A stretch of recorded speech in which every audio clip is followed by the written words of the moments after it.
एक बार फिर से फिलोसफी यूजीसी नेट की श्रृंखला में आप सभी लोगों का स्वागत है। मैंने आप लोगों को वचन दिया था कि सब कुछ फ्री मिलेगा। ठीक है, बस आप लोगों से एक ही रिक्वेस्ट है कि ज़्यादा से ज़्यादा चैनल को सब्सक्राइब कीजिए और वीडियो को शेयर कीजिए, जितने ज़रूरतमंद लोगों तक, जिसको ज़रूरत हो वहाँ तक जा सके। फिलोसफी की कुछ बेसिक चीज़ें हैं। मैं पढ़ाते वक्त ये चीज महसूस किया कि कुछ बच्चों ने कहा कि प्रीवियस ईयर के क्वेश्चन पेपर को सॉल्व करवा दीजिए, तो आज वहां पर मैं कुछ क्वेश्चन सॉल्व करवाऊंगा। ठीक है, तो क्या क्या चीजें हैं, ये बेसिक परिचय जो नई किताबें आ रही हैं उसमें से ये है, 2-3 महीने में मिल जाएंगी। अब आगे की चीजें क्या है, हम उन विषय वस्तुओं को देखेंगे। इससे पहले कुछ चीजें हैं जिसको मैं आपको कुछ बेसिक इंस्ट्रक्शन बता देता हूँ कि किस तरीके से प्रीवियस ईयर को क्वेश्चन को सॉल्व करना है, पढ़ना है। पहली चीज कैसे पढ़ना है ये देख लो, कैसे पढ़ना है, हाउ टू सॉल्व और how to read this question. ठीक है, तो फर्स्ट चीज इसमें इसके दो डायमेंशन हो सकते हैं। ठीक है, पहला होता है सिलेबस के अनुसार आपके जो नोट्स होने चाहिए, नोट्स होना चाहिए और नोट्स हमेशा कंपेयरिंग हो। ठीक है, सपोज दैट इंडियन फिलोसफी पढ़ रहे हैं, इंडियन फिलोसफी पढ़ रहे हैं, तो कैसे पढ़ना है, तो इसको मैंने इसके सिलेबस वाले भाग में बताया कि किस तरीके से इसको पढ़ना है, तो उस हिसाब से पढ़िए। और प्रीवियस ईयर के क्वेश्चन के रूप में, प्रीवियस ईयर के क्वेश्चन के रूप में सॉल्व करने के लिए बाजारों में बहुत से धड़ेल से क्वेश्चन पड़े हैं। सबके पीछे मत भागो, तुम 1000 क्वेश्चन करो। ठीक है, केवल और केवल मैं ये नहीं कहता हूँ कि डेली 100 ठो 50 ठो कर रहे हैं, मर उसमें रैंकिंग आ रही है नंबर 1 नंबर 2 और रिजल्ट में आ रहा है नीचे से टॉप कर रहे हैं। रीजन क्या है, इसको क्यों कह रहा हूं कि प्रीवियस ईयर के पहले तो क्वेश्चन के नेचर को पकड़ो कि नेचर क्या, कैसा क्वेश्चन का है, उसको सॉल्व करो। दूसरी चीज क्या है कि यदि प्रीवियस ईयर के क्वेश्चन पढ़ते हो, प्रीवियस ईयर के क्वेश्चन पढ़ते हो, तो इसी के बेस पर नेक्स्ट क्वेश्चन फॉर्मुलेट होते हैं। बाजारों के जो मैटर है, मार्केट के जो मैटर है, उस चीजों से ऑटोमेटिक 100% बचो, 100% इन चीजों से बचो। बाहर के बना बना के क्वेश्चन, उन चीजों को एक कदम हाथ जोड़ लो, कुछ नहीं करना है। और ज्यादा मत पीएचडी करो, इसी के चक्कर में ये भी पढ़ ले, ये भी चीज, इसी में बर्बाद हो रहे हैं बच्चे। करना क्या है कि पहला क्या है कि हम हर चीज के, इंडियन हो गया, वेस्टर्न हो गया, कंटेम्पररी इंडियन फिलोसफी हो गई, कंटेम्पररी वेस्टर्न फिलोसफी हो गई, इन सब का कम से कम 20-20 पेज में, 20-20 पेज में नोट्स बना लो और कंपेयरिंग नोट्स बनाना। ठीक है, मैं आज बताऊंगा भी कि किस तरीके से नोट्स बनाया जाता है। ठीक है, प्रीवियस ईयर के जो सिलेबस मैंने डिस्कस किया उसमें बताया भी हूँ कि किस तरीके से, तो सभी लोग उस वीडियो को एक बार देखो कि किस तरीके से नोट्स बनाना है। ठीक है, जैसे प्रीवियस ईयर के क्वेश्चन में ये कि इंडियन फिलोसफी, अब करो क्या कि इंडियन फिलोसफी का नोट्स 20 पेज का बन गया, इसको रखो अपने सामने। और ठीक है, कम से कम क्वेश्चन सॉल्व करने से पहले 4 बार रिवाइज कर लो, 4 बार रिवाइज कर लो, ये कर लिए। उसके बाद इंडियन फिलोसफी का 2023 में यदि आपको एग्जाम देना है, तो 2013 से लेकर 23 तक के, 2023 तक के सारे क्वेश्चन को सारे डायमेंशन से करने का प्रयास करो कि आखिर है क्या। ठीक है, एक बार ये करो, इतना ही मुझे 4-5-6 किताबें पढ़नी है और ये करना है। उसके बाद डेली 4 से 4 घंटा दो, उसके बाद बिंदास घूमो, कुछ मत करो। और यही चीजें आपको फर्स्ट पेपर के लिए दोनों पर ध्यान देना है। ये तो सेकंड पेपर का इंस्ट्रक्शन हो गया।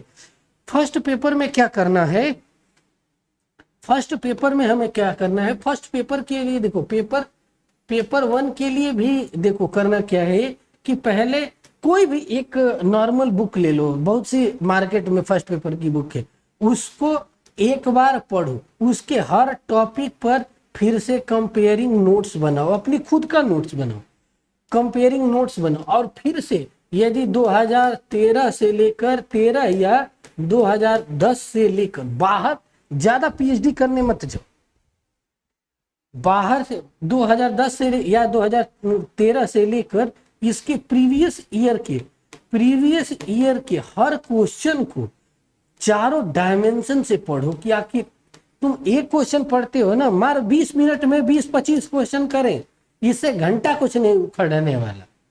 करते रहो जीवन भर और निकल भी जाएगा, तुक्का में कुछ लोगों का निकल भी जाता है। तो एक चीज जान लो कि तुम इन द फ्यूचर कहीं भी जाते हो ना तो वहां पे फिर मारपीट होगी। और ये ऐसी विधि है कि एक बार बढ़िया से नोट्स बनाओ, आजीवन दुनिया का कोई भी एग्जाम दो वो हमेशा निकलता रहेगा, तुझे टेंशन नहीं होगा। पढ़ाने असिस्टेंट प्रोफेसर पीएचडी करने के बाद तो पढ़ाना ही पड़ेगा ना, आपके ज्ञान का लेवल ऊंचा हो जाएगा, आप कहीं भी बोलेंगे दुनिया सुनने के लिए मनमुग्ध हो। तो ये चीजें करने के लिए इसमें फर्स्ट पेपर में भी यही चीजें करना है कि पहले नोट्स कंपेयरिंग स्टडी के आधार पे बनाओ। करंट के कुछ टॉपिक हैं तो टॉपिक है उस पर थोड़ा सा करंट की चीजें देख लो, साइंस एंड टेक्नोलॉजी मिनिस्ट्री के कंप्यूटर की चीजों पे क्या जो करंट है उसे उसके बाद छोड़ दो, ठीक है। और बिंदास घूमो 4 घंटा, मतलब डेली 4 घंटा ऑप्शनल के लिए देते हो, सेकेंड पेपर के लिए कुछ मत करो, 2 काम करो। यदि तैयारी को 2 भागों में बांट लो, ठीक है। तुम लोग की प्रॉब्लम देखकर मुझे लगता है पेपर 2 के लिए कम से कम 4 घंटा या 3 घंटा बहुत है।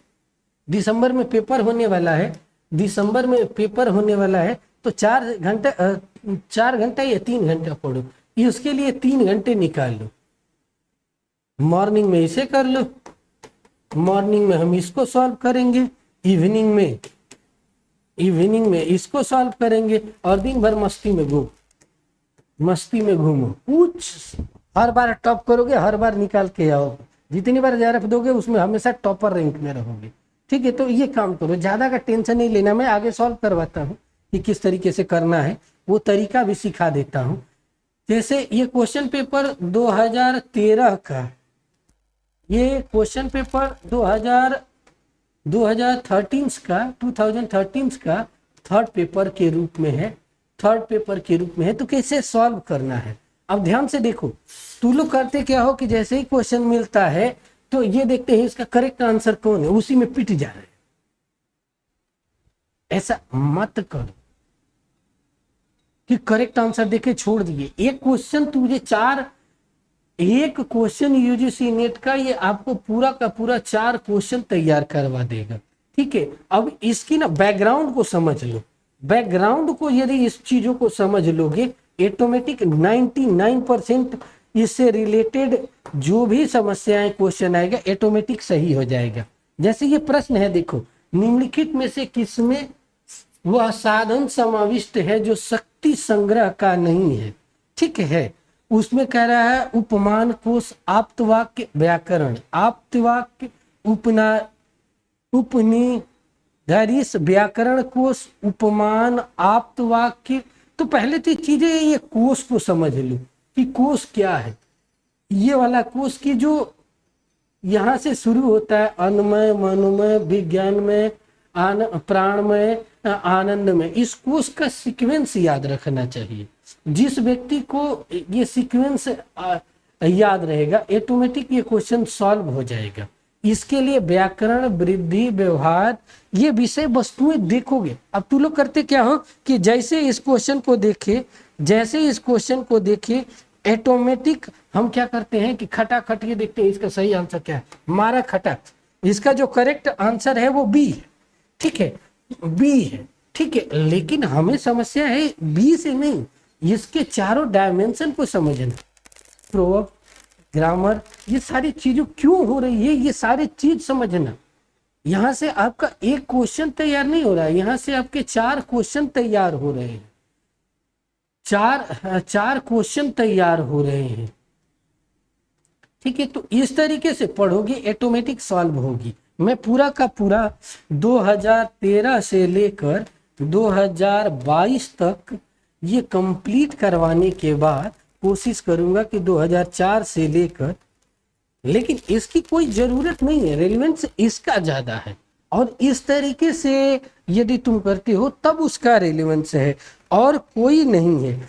चैनल को यदि सब्सक्राइब कर देती है, सारी चीजें हो जाती, तो लाइव आके डिस्कशन करती, पूछती, तो हर चीजों को हम एक एक चीज बताते चलते कि आखिर कैसे हो रहा है। यहाँ पर आप सभी से रिक्वेस्ट रहेगी कि आप लोग चैनल को सब्सक्राइब जरूर करें और उसको देखें। ठीक है, अब दूसरा क्वेश्चन देखो, इस तरीके से पढ़ो, ऑटोमेटिक होगा। नीचे दिए गए सिद्धांतों में से किसका मानना है कि ये अपने अस्तित्व और अपने गुण धर्मों के लिए ज्ञाता यानी मन के सृजनात्मक क्रिया के प्रति ऋणी है। तो पहले तो हमें ज्ञान के संदर्भ की चीजें पढ़ेंगे कि ज्ञान के जो स्रोत होते हैं वो दो होते हैं, एक बाह्य इंद्रियों के द्वारा आते हैं और एक आंतरिक इंद्रियों के द्वारा। बाह्य इंद्रियों में 5 और इसमें एक छठी इंद्री मन के रूप में आती है। अब इन दोनों को जब समझ लेंगे तो अब हम इन सिद्धांतों को समझेंगे। निरपेक्ष प्रत्ययवाद क्या है, समवृत्तिवाद क्या, फिनोमिनोलॉजी की बात किया जा रहा है। ठीक है, तो इन विषय वस्तुओं को देखने की बात है कि जो हेगल का निरपेक्ष प्रत्ययवाद है वो किस आधार पर डिजाइन कर रहा है और क्या चीजें हैं। तो इस तरीके से हम देखो, यहाँ से पहले हम निरपेक्ष प्रत्ययवाद क्या है इसको समझ ले, तत्व मेटाफिजिकल आइडियलिज्म क्या है इसको समझ ले, ज्ञान मीमांसी प्रत्ययवाद क्या है इसको समझ ले, इसकी मीनिंग क्या है, कहाँ से आया है, इसका बेस क्या है और इन सब का बेस क्या है। एक बार यदि कंसेप्ट आपकी क्लियर है, कंसेप्ट आपके यदि क्लियर है तो ऑटोमेटिक इससे रिलेटेड कोई भी क्वेश्चन आएगा ऑटोमेटिक आप करते जाएंगे। अब इसमें क्या है कि बात की जा रही है ज्ञान और अपने अस्तित्व और अपने गुण धर्मों के लिए ज्ञाता मन की सृजनात्मक क्रिया के प्रति किस पे है। एकदम सिंपल, कुछ चीजें ना लॉजिक के आधार पर भी आती है। तो ये फ्री का, ये क्या है कि ये ऐसे क्वेश्चन ना फ्री का नंबर देते हैं। ज्ञान देखो क्या है, ज्ञाता ज्ञान और ज्ञेय की चीजें, यानी कहने का मतलब कि ये किस में आएगा, ज्ञान मीमांसी चीजों में आएगा, ज्ञान मीमांसा के अंतर्गत आएगा। अब देख लो कि ज्ञान मीमांसी की चीजें कहाँ है, ऑटोमेटिक लगा ले जाओगी बिना किसी डाउट के। क्वेश्चन को करने के लिए ना दो तरीके होते हैं, पहले तो ध्यान से क्वेश्चन को पढ़ो और ये देखो कि इसे किससे रिलेटेड है। तो ऑटोमेटिक ज्ञान मीमांसा की चीजें से रिलेटेड है, तो इन तीनों को काट दिए, उसके बाद किसी सोचने की जरूरत नहीं होती है। ये होते हैं ना कि स्मार्ट ट्रिक, स्मार्ट स्ट्रेटजी से क्वेश्चन को पकड़ना, तुक्का लगाना, लेकिन हाँ एक स्मार्ट तरीके से लगाना। दूसरा क्वेश्चन क्या है, ठीक है, हुर्सलवाद अभिव्यक्ति इपोक का अर्थ क्या है। पहले तो ये हम समझे कि फिनोमिनोलॉजी में क्या है, तो पहले को बोलते हैं इपोक और दूसरे को बोलते हैं रिडक्शन। ठीक है, इसको यदि फॉर्मेट से पढ़ लें कि ये कहाँ कहाँ की चीजों को डिसाइड करती है, बाहरी चीजों का और आंतरिक चीजों का, इतना भी सिंपल चीजें रहेगी। और उससे रिडक्शन के 3 स्टेज कौन कौन से हैं, ठीक है, ये चीजें खटक से आपको यदि याद आ जाए तो ऑटोमेटिक इस चीजों को कर ले जाएंगे। इपोक का मतलब क्या समझा, इपोक का मतलब क्या है, ये यदि प्राप्त हो जाए, आपको समझ में आ जाए तो ऑटोमेटिक ले लेंगे। ये क्या है, इपोक बाहरी चीजों का देखती है, एक्सटर्नल चीज को, ये इंटरनल चीज को। इस तरीके से यदि करके समझोगे तो कह रहा है कि हुर्सलवाद अभिव्यक्ति इपोक का क्या अर्थ है, निर्णय का स्थगन करना। ठीक है, ऑटोमेटिक इस तरीके से पकड़ने का प्रयास करो, 100% करेक्ट लेके जाओगे। जैसे ही आए अस्तित्व, हुर्सल का अस्तित्व, तो ये फिगर के रूप में जरूर है, ये तब आएगा जब आपका कंसेप्ट क्लियर होगा फिनोमिनोलॉजी पर। ठीक है, फिनोमिनोलॉजी पे कंसेप्ट क्लियर होगा तो ऑटोमेटिक एक फ्लो चार्ट बनेगा। ठीक है, और वो माइंड सेटअप में याद रहेगा, तो ऐसे कितने भी क्वेश्चन आएंगे ऑटोमेटिक सारी चीजें होती जाएंगी। ठीक है, तो इस तरीके से पढ़ो। जैसे किससे रिलेटेड है, इपोक का, इपोक का अर्थ किससे रिलेटेड, निर्णय का स्थगन से। ठीक है, तो इस तरीके से करके देखो। ठीक, उसके बाद तीसरा है अनाभिज्ञम वास्तविकता में समृद्धिक आभास या प्रकटन के बारे में हमारे ज्ञान को प्रतिबंधित करने वाला सिद्धांत कौन सा है। और सबसे बड़ी चीज ये है कि उन टॉपिक पर ज्यादा ध्यान दो, उन टॉपिक पे ज्यादा ध्यान दो जहां से ज्यादा क्वेश्चन आते हैं। जैसे वेस्टर्न फिलोसफी से आते हैं तो इस पे काम करते हैं। उसके बाद इंडियन फिलोसफी में जैन, बौद्ध और सिस्टर फिलोसफी से आती है। चारवाक फिलोसफी सिंपल है, तो इन चीजों पे काम करने की जरूरत है। इसका कंप्लीटेड पोर्शन न्याय एंड वैशेषिक फिलोसफी ज्यादा हो जाती है और मीमांसा और सिंपल में हो जाती है। सभी लोग जो पीजी तक पढ़े हैं, अब कंटेम्पोररी इंडियन को कैसे पढ़ना है मैंने उस सिलेबस वाली वीडियो में बताया है कि किस तरीके से पढ़ो। उस तरीके कंपेयरिंग करके एक चार्ट एक पेज पे सबका बायोडाटा ला के रख लो, उसके बाद धड़े से मारते रहो, याद करो। एक बार बनाओ, एक बार मेहनत करो, उसके बाद दुनिया का सारे यूजीसी नेट छोटा हर एग्जाम कंपटीशन का निकाल के आओगे। असिस्टेंट प्रोफेसर का भी है, उत्तर प्रदेश हायर एजुकेशन का, तो वहां भी आएगा। एमपीपीसीएस के लिए भी आता है, राजस्थान में है। ये सारे जहां पे भी ये चीजें आएंगी ना, ऑटोमेटिक हर चीज धड़ेल से निकलेगी। अब ये कह रहा है कि इसको अब यहाँ पर जैसे थोड़ा सा ये इस क्वेश्चन को पढ़ोगे, ठीक है, इसके इंग्लिश वर्जन को, ऑटोमेटिक इसका करेक्ट आंसर समृद्धि शास्त्र से फिनोमिनोलॉजिकल आधार पे है। तो ऑटोमेटिक तुम्हें समझ में आ जाएगा कि समृद्धि शास्त्र की चीजें हैं तो किससे होगा। समृद्धि घटना क्रिया विज्ञान नहीं, आत्मनिष्ठ मतलब रिडक्शन प्रोसेस में नहीं, निरपेक्ष प्रत्यय, ये तो हेगल वाला हो ही नहीं सकता। सीधा का सीधा क्या है, समृद्धि शास्त्र। एक लाइन समृद्धवाद की चीजें हैं, ठीक है, ऑटोमेटिक सारी चीजें निकलती चली जाएगी। ठीक, दो चीजें होती है, एक समृद्धि शास्त्र, दूसरी चीज होती है समृद्धवाद, दूसरी चीजें होती है। तो इन दोनों चीजों को देख के चलना होगा। और मैंने दोनों का हिंदी और इंग्लिश दोनों लिख दिया है, ठीक है, कि आप लोगों को मिलाने में ये मैचिंग वाला, मैचिंग का जहां आए ये फ्री का नंबर देते हैं, फ्री का नंबर देते हैं। एक को देखो चारों को निपटा लो, एक को देखो चारों को निपटा लो। अब यहां से ध्यान से देखो, किसी का आत्मनिष्ठ प्रत्ययवाद, ठीक है, सामान्य बोध वस्तुवाद, ठीक है, निरपेक्ष प्रत्ययवाद, आलोचनात्मक क्रिटिक चीजें आए या, ठीक है।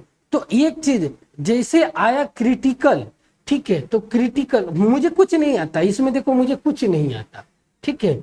एक चीज मैं बता रहा हूं, मुझे इस क्वेश्चन में कुछ नहीं आता, बस मुझे ये देखने आता है कि मतलब एकदम गंवार आदमी, ठीक है, लेकिन थोड़ी सी एमए तक ठीक ठाक पढ़ा हो, तो कैसे तुक्का लगा के करते हैं, ये चीज सीखना चाहिए। तो इतना तो जितने जिन्होंने एमए किया है ये समझते होंगे कि जो क्रिटिकल की चीजें हैं वो कांट भाई का है, ठीक। उसके बाद जो निरपेक्ष प्रत्ययवाद की बात करता है वो कौन करते हैं, हेगल भाई करते हैं। यदि हमें दो भी मिल गए तो काम बन जाता है, ठीक है, बहुत बार तो एक से भी काम बन जाता है। देख लो अब यहाँ पे सीधा बन गया, डी का एक कौन सा होगा, नहीं गड़बड़ा गया, ध्यान से थोड़ा सा हमें समझने की जरूरत है, ठीक है। इसमें क्या है कि निरपेक्ष प्रत्ययवाद हेगल का है, ठीक है। सी का मतलब सी का 3 ये फिक्स है। उसके बाद आत्मनिष्ठ प्रत्ययवाद, ठीक है, किसका है, तो ये बर्कले भाई का है, इतना तो मुझे पता है, ठीक, बर्कले भाई का।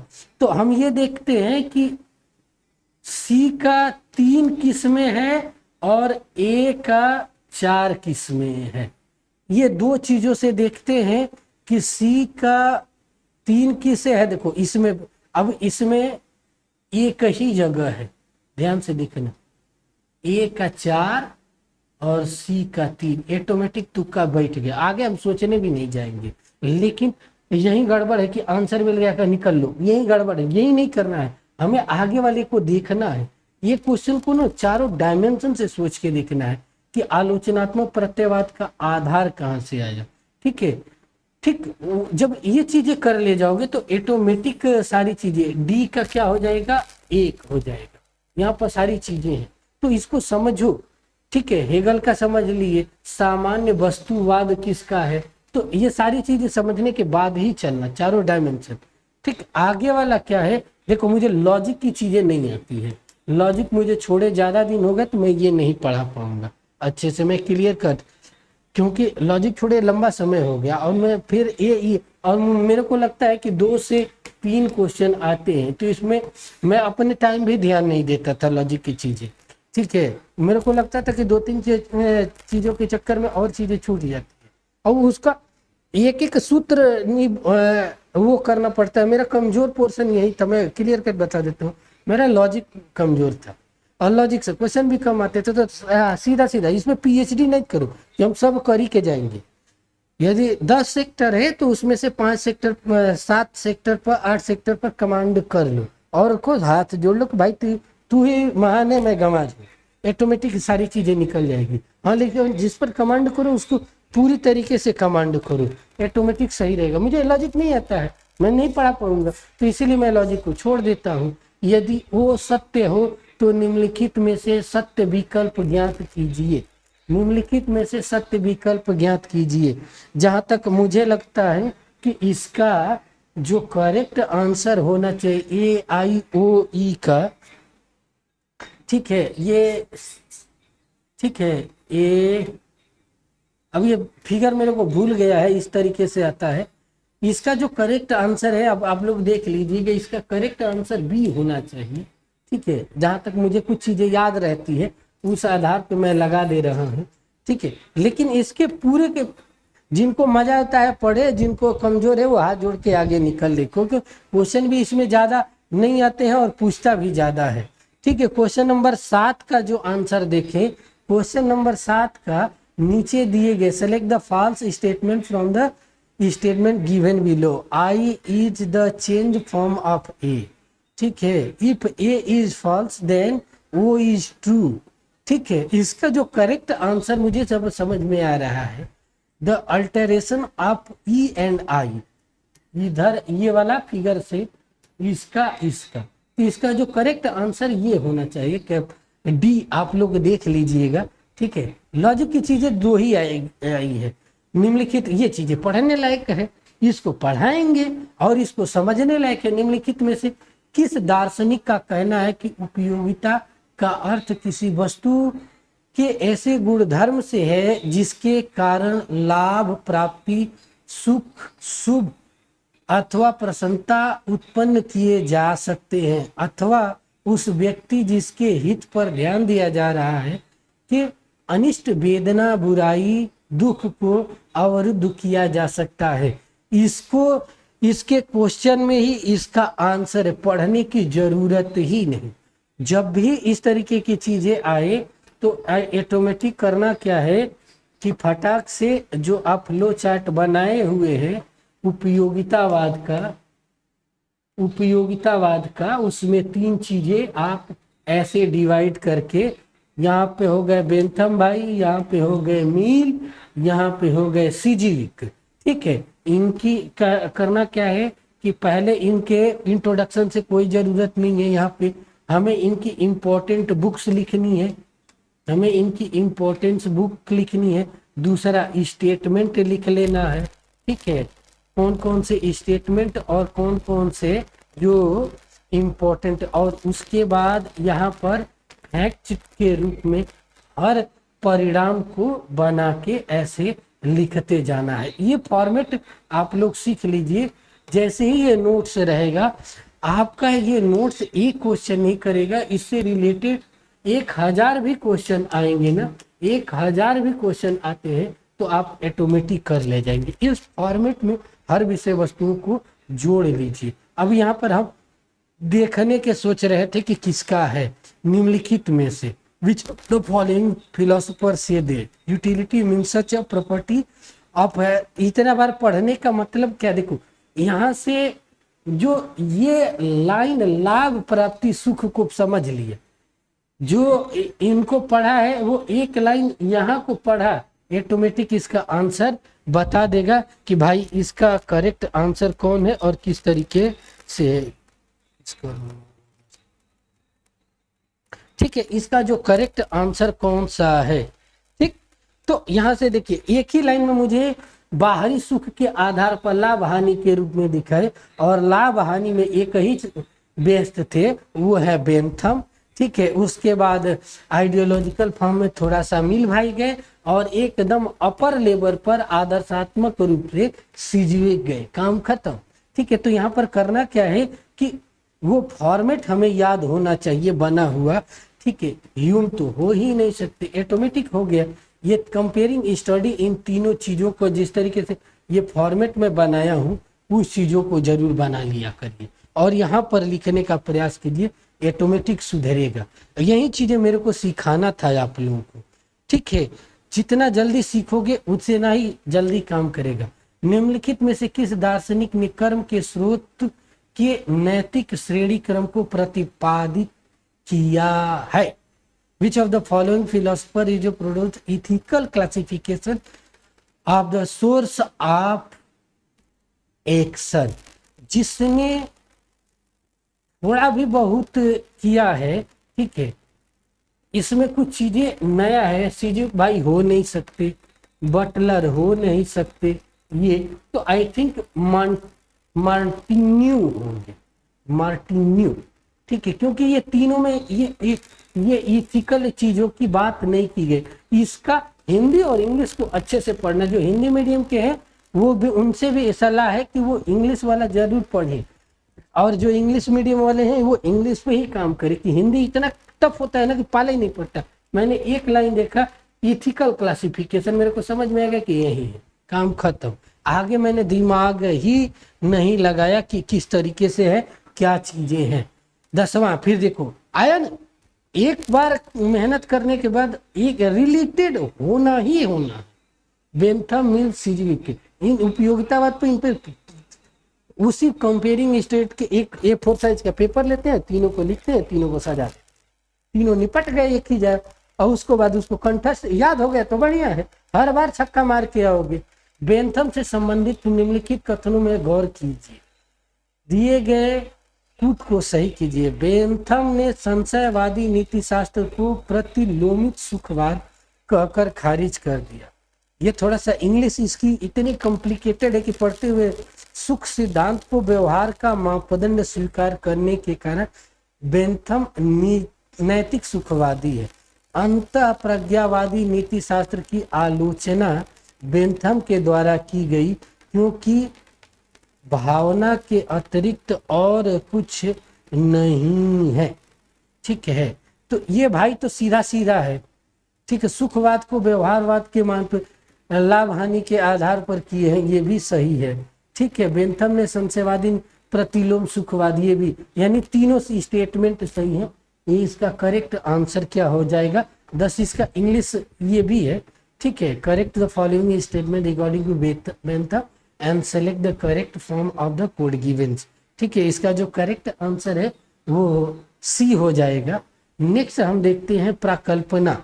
ठीक है, हाइपोथेसिस एक स्वतंत्र, ये सारी चीजें कंसेप्ट से ही क्लियर होगी, कंसेप्ट से ही क्लियर होगी। बिना कंसेप्ट के चाहे कि हम क्लियर कर लें, ये संभव ही नहीं है कि आप क्लियर कर सकते हैं।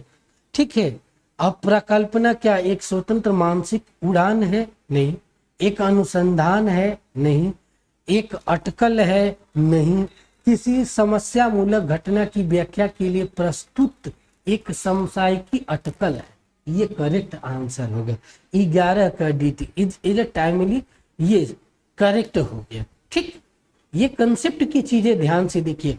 और आप लोगों में क्या है कि भीड़ मची हुई है, 20 क्वेश्चन 50 क्वेश्चन बार बार 2 बार 4 बार से पढ़ पढ़ के नहीं हो रहा। इसके पीछे सबसे बड़ा रीजन हमारा कंसेप्ट ही क्लियर नहीं है। और मार हम अपनी एनर्जी, हम दीवार पर, इस पे दीवार पर हम अपना जोर लगा रहे हैं कि हम इसको गिरा देंगे, घंटा गिराएंगे। उतनी क्या कैपेसिटी तो पहले डेवलप करो, और कैपेसिटी अपने कंसेप्ट से अंदर से आएगी। हम उस पर काम ही नहीं कर रहे, हमारा जोर लगाए जा रहे हैं, इसीलिए फ्रस्ट्रेट। और जितनी बार नेट एग्जाम दोगे नहीं होगा, फ्रस्ट्रेट होगी। पढ़ने की कैपेसिटी घटेगी। एक बार पढ़ के निकाल के हटाओ, दूसरा का भी काम जीवन में बहुत बाकी है, तो उधर देखना है, इसी के चक्कर में बर्बाद नहीं होना है। अब ध्यान से यहाँ पर देखो, शंकराचार्य का है, अद्वैत वेदांत का क्वेश्चन है, ठीक है।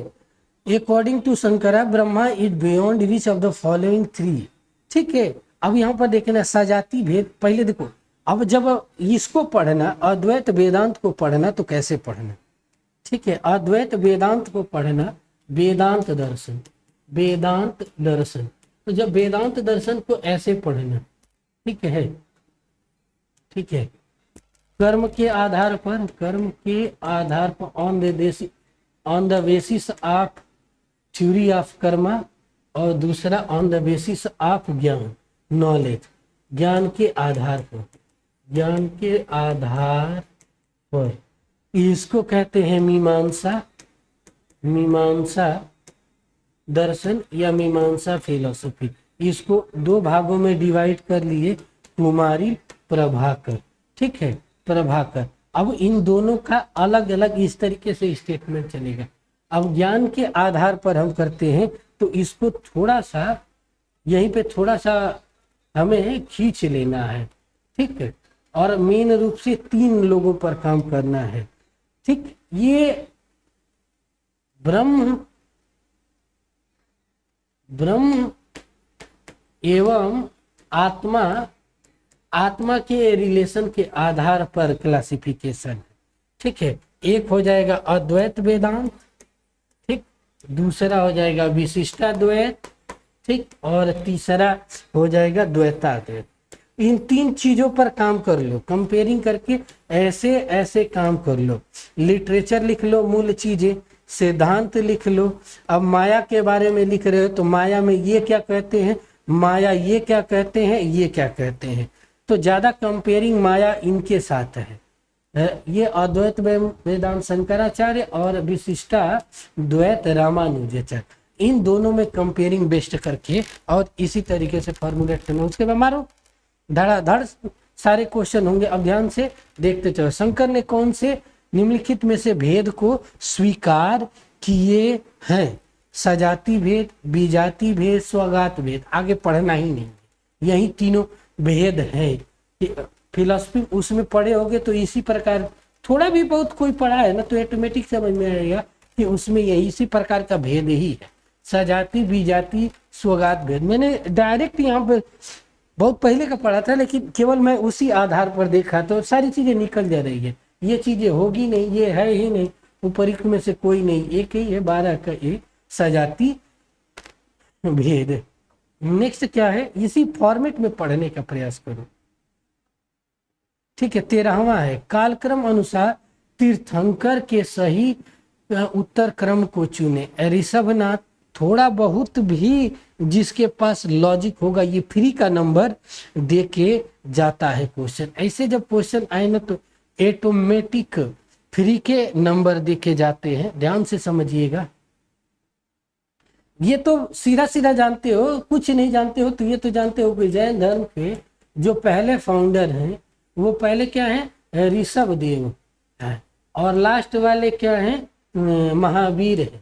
पढ़ने वालों के लिए विकल्प 2 होता है, पढ़ने वालों के लिए विकल्प 2 होता है, अनपढ़ के लिए 4 होता है। जो पढ़े लिखे हैं उनके लिए विकल्प 2 ही होगा। देखो तो ये भाई कालक्रम के अनुसार कर रहे हैं, तो सीधा सीधा ये तो कट गया, ये कट गया, मतलब विकल्प 2 ही हमेशा पढ़ने वाले विद्यार्थियों के लिए 2 ही विकल्प होता है, ठीक है। पहला क्या है, ऋषभदेव, अनंतनाथ, शांतिनाथ, नेमिनाथ, महावीर। अनंत, देखो ऋषभदेव, संभवनाथ, ये भाई साहब नहीं है, ये यहाँ से ये काट दो, यानी कहने का मतलब कि ये विकल्प इसका सही होगा। पढ़ने वालों के लिए हमेशा 2 ही विकल्प होता है, अनपढ़ों के लिए विकल्प 4 होते हैं, ठीक है। अब देखो, आभासों से परे सत्य की कोई संपत्ति नहीं है और केवल आभास ही उसकी संपत्ति है, तब वह दिवालिया हो जाएगा। यह किसका स्टेटमेंट है, ठीक है। अब इसके लिए आपको थोड़ा बहुत तो ये लॉजिक के आधार पर ये हमें देखना होगा कि इस तरीके के लोगों मतलब ये किसके मतलब अपीयरेंस के बारे में किसने इस तरीके की चीजें की है, ये अपीयरेंस एग्जिस्टेंस के। तो ये है नहीं ग्रीन को पता नहीं है, ब्रेडले होगा, ठीक है, ब्रेडले नहीं ब्रेडले होगा, ठीक है। ये अपीयरेंस थ्योरी के बारे में उन्होंने ही सारी चीजें दी है। 80% क्वेश्चन ना लॉजिक पर हो जाते हैं, लॉजिक पे हो जाते हैं, 20% क्वेश्चन दिमाग लगाए जाते हैं। और हमें काम किस पे करना है, 80% पे, न कि इस पे पीएचडी करना है, ठीक है। यही तुम्हारा JRF निकलवाएगा। इसमें 80% पे काम कर लो, 20% सबको नहीं आता है, हमें भी बहुत सी चीजें नहीं आती है, ठीक है। आभास सत्य के आभास है, यह कथन किसका है? द स्टेटमेंट इज आभास is appearance of the truth. ऊपर किए हो ऑटोमेटिक निकाल ले जाना चाहिए इस क्वेश्चन को। मैंने पहले ही बताया था इसका आंसर हर चीज का। ब्रेडले को जब पढ़ना, कंटेम्पररी वेस्टर्न में ब्रेडले को पढ़ना, तो कैसे पढ़ना?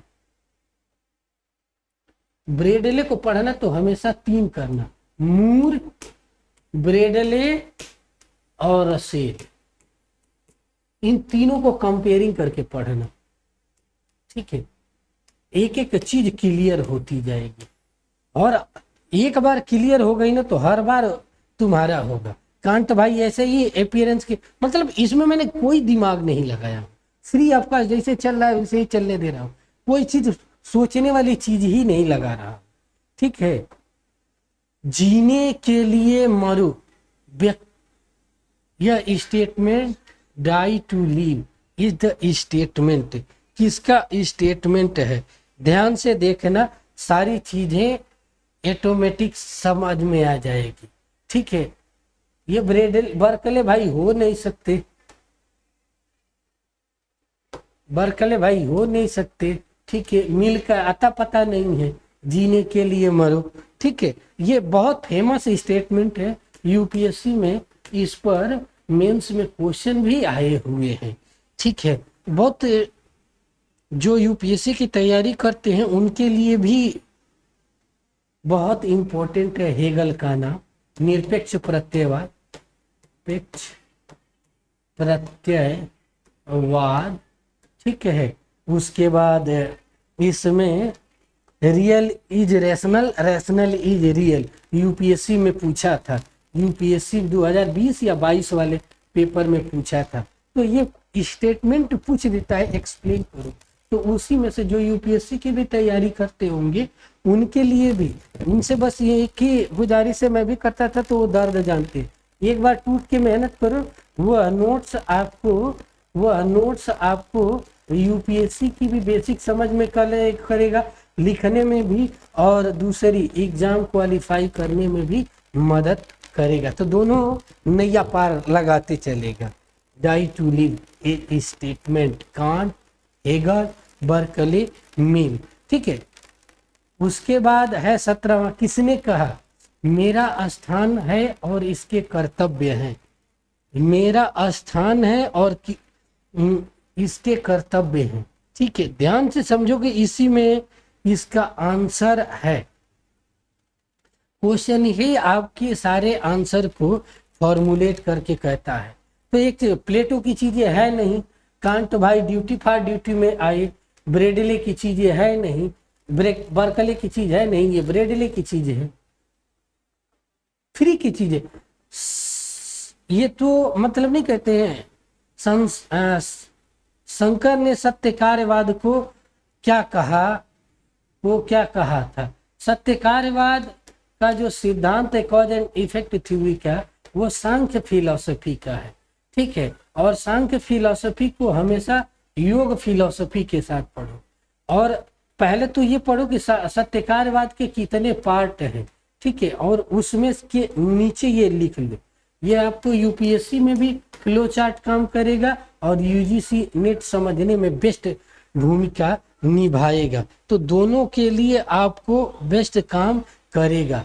तो सत्यकार्यवाद के संदर्भ में जो शंकराचार्य का विचार है वह ब्रह्म विवर्तवाद की तरफ देखते हैं।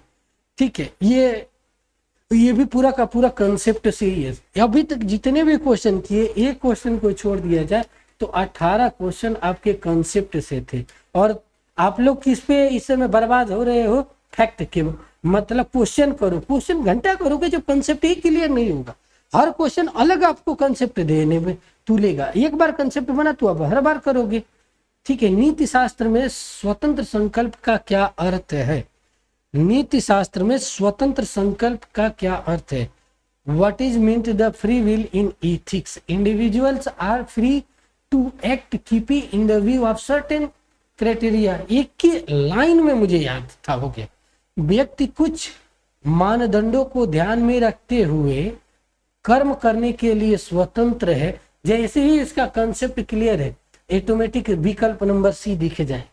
आगे पढ़ना ही नहीं है, कंसेप्ट पे काम करो। आधुनिक वेस्टर्न फिलॉसफी में व्यक्तिगत पहचान की समस्या का सर्वप्रथम मूल्यांकन किसने किया था? व्यक्तिगत पहचान, ये स्टेट में मतलब वो ना सिद्धांत ही है, उसके आधार पर कुछ करना ही नहीं है। लाक हैं, डेकार्त हैं, किर्कगार्ड है, क्रिकेट लिख दिया है, ये तो हो ही नहीं सकता। इंस्ट्रक्शन है, ये चीजें देख लो। तो 20 का देखोगे कि ये सारा का सारा लॉक का खेल है। ठीक है, तो इस वीडियो श्रृंखला के अंतर्गत यहीं तक। प्लीज समझो कि आप लोगों को अभी 20 क्वेश्चन मैंने हल सॉल्व करके दिखाया, आप लोगों को दिखाया कि इसमें से 19 क्वेश्चन आपके कंसेप्ट पर थे, एक क्वेश्चन आपके फैक्ट पर था। तो हमें किस पर मेहनत करना है? कंसेप्ट पर। ठीक है, और स्मार्ट तरीके से लॉजिक लगाना है। क्वेश्चन को कम से कम 2 बार पढ़ना है। ठीक है, और उसी में 80% चीजों के आंसर क्वेश्चन में ही रहते हैं। और पहले ये करो कि कौन कौन नहीं है, पहले ये काटो कि कौन नहीं है। इसके चक्कर में कौन है ये मत, पहले ये काटो कि कौन नहीं है, कि ये वाला नहीं है। मैं बार बार देख रहे हो 20 क्वेश्चन में मैंने ये काटा कि कौन नहीं है, ये काट लो, जो बचा वो ऑटोमेटिक होगा। तो इस वीडियो श्रृंखला के यहीं था। आप सभी लोगों को बहुत बहुत धन्यवाद, thank you so much. Channel को सब्सक्राइब कर दीजिए कि जैसे आप लोगों के साथ लाइव आकर आप पूछ सकते हैं और मैं बता सकूं। बहुत बहुत धन्यवाद, थैंक यू सो मच।